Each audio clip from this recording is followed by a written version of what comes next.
Hey guys, welcome back to another GTA 5 tutorial. In this tutorial guys, I'm just gonna go ahead and share with you guys a couple of things that you might not have paid attention to while you were modding in your game, which is very important if you're very much serious about modding GTA 5. All right, but before you can go any further guys, make sure you are subscribing to the channel. We are on the road to 1,000 subscribers and we are pretty much almost there. So if you are very much new around here guys, please help me out and subscribe to the channel and hit that 1,000 subscribers by the end of the month or something like that. If that can happen, that would be pretty damn good. All right, but with that said guys, in terms of your GTA 5 downgrading, and when you try to run the game again, you'll find that your game is forcing you to update your game.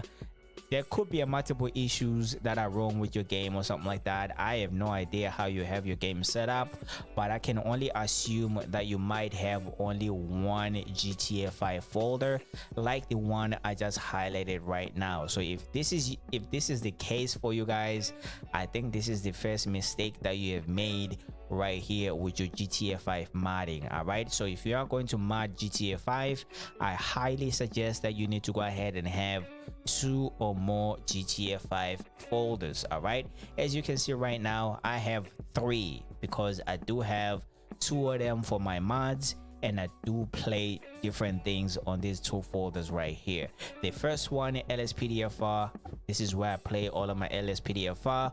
All of the LSPDFR content that you can see on my channel come from this folder right here. All right, and the other Franklin real life stuff, real life mods, things like LS life and stuff like that, like mansions, add-on vehicles, replace vehicles and stuff like that. Most of the stuff that you see for Mr. Franklin and like clothes, jewelry and stuff like that, they all come from this mod, from this GTA 5 folder right here.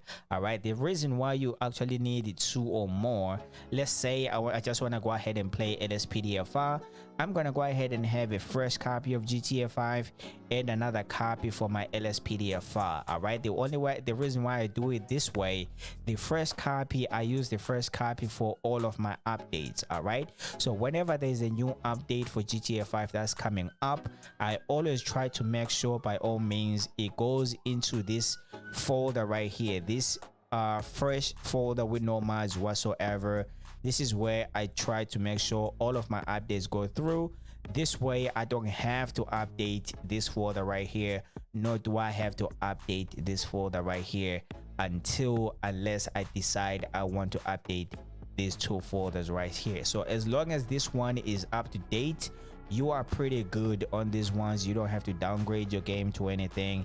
If I can go ahead and show you my GTA 5 here for LSPDFR, I'm actually running my LSPDFR on a really old GTA 5 version. All right, so this version right here is going to be 1.0.26.28.2.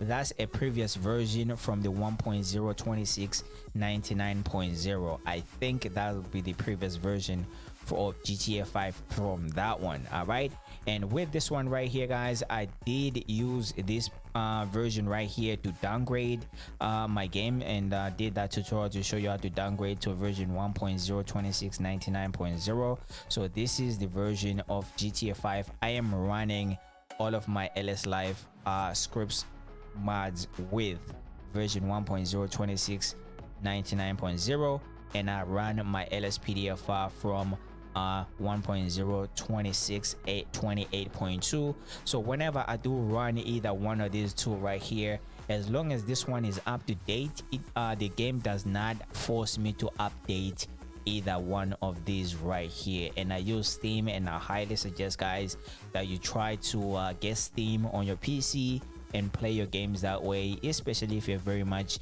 into GTA 5 modding and things of this nature right here.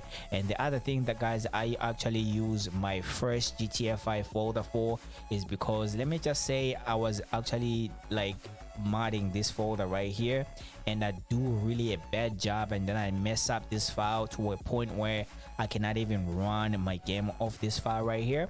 I can always come over here to my first copy, right click, copy and paste this one right here.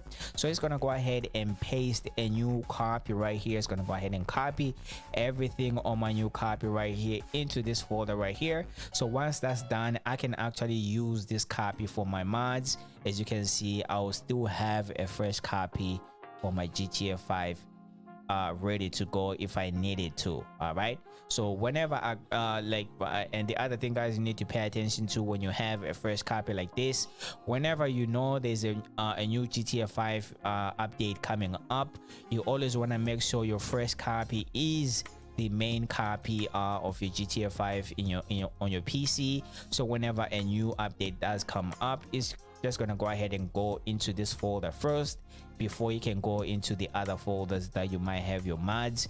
This way you can go ahead and avoid having to downgrade your game to the previous version without having any problems whatsoever, and you can still run your game on the old version of GTA 5 with mods as well. All right, so if you want to go ahead and prevent that from happening, I'll highly suggest, guys, you always keep 2 or more GTA 5 folders. One, it should always be a first copy for your updates and to create a new copies just in case you mess up the ones that you are trying to mod and things of that nature. So that could save you a whole lot of headache in the near future and stuff like that. But before I go, guys, let me just go ahead and show you my update settings for my GTA 5 right here on Steam. Maybe you might want the same thing, I don't know, but just in case you might want to see what my settings are. This is my settings right here for my updates. Automatic updates, always keep this game up to date, so my game is going to be always up to date on that fresh version of GTA 5. And then over here, pause background downloads while I'm playing. So while I'm playing, guys, my game is not going to be downloading anything. Is for this LSPDF file right here. It might download something in the background when I'm playing other games over here, but I'm gonna need to go ahead and change it myself to make sure that doesn't happen while I'm playing and stuff like that. So hopefully, guys, this video gives you a little bit of an insight of what you need to do to make sure you don't run into too many problems of having to downgrade your game every now and then or something like that.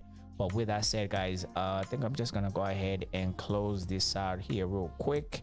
I don't really need this copy right here.